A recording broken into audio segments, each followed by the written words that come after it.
देखिए, प्रयागराज सिर्फ धार्मिक पर्यटन की जगह नहीं है, बल्कि प्रयागराज एक ऐतिहासिक जगह भी है।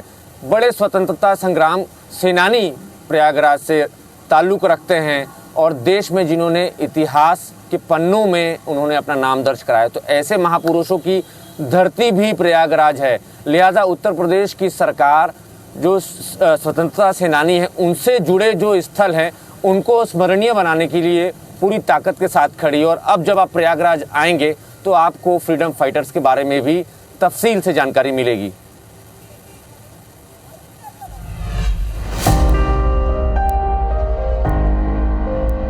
गंगा नदी के तट पर बसे प्रयागराज की यूं तो धार्मिक मान्यता है, लेकिन प्रयागराज के स्वतंत्रता संग्राम सेनानियों के योगदानों को भी भुलाया नहीं जा सकता।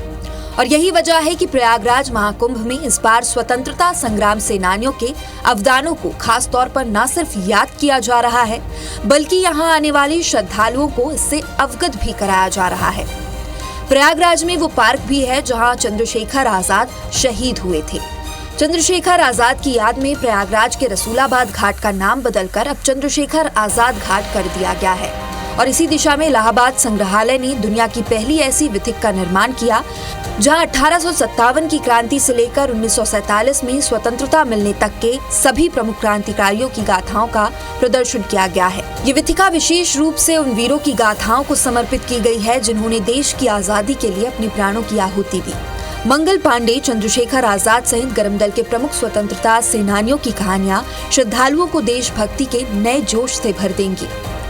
ये डिजिटल और आलेखों से निर्मित प्रदर्शनी दुनिया में अपनी तरह की पहली प्रदर्शनी है जो एक साथ इतने महान क्रांतिकारियों को सम्मान देने का अवसर प्रदान करती है।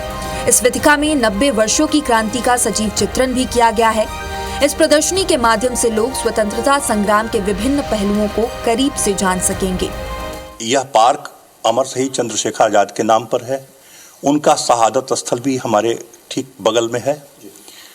उनके नाम पर इसके पहले हमारे संग्रहालय में केवल उनके शहादत के समय का एक चित्र और उनकी पिस्तौल थी, लेकिन भारत सरकार ने उनके नाम पर एक पीठिका बनाने का निर्णय किया।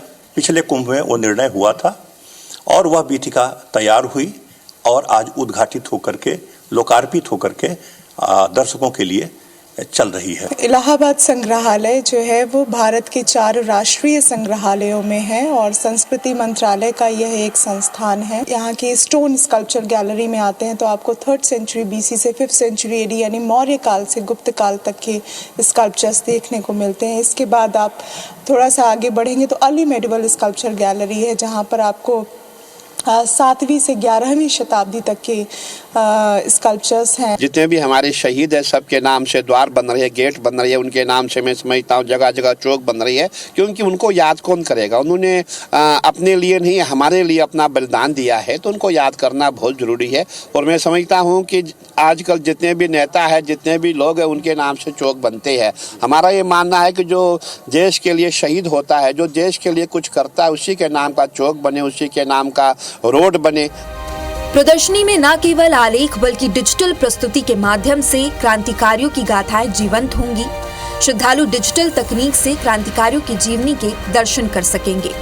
खास तौर पर चंद्रशेखर आजाद की पिस्टल बमतूल बुखारा भी श्रद्धालुओं को देखने को मिलेगी, जिससे गोली चलने के बाद धुआं भी नहीं निकलता था। अंग्रेजों को इसी वजह से ये पता नहीं चल पाया था कि गोली किधर से चली थी।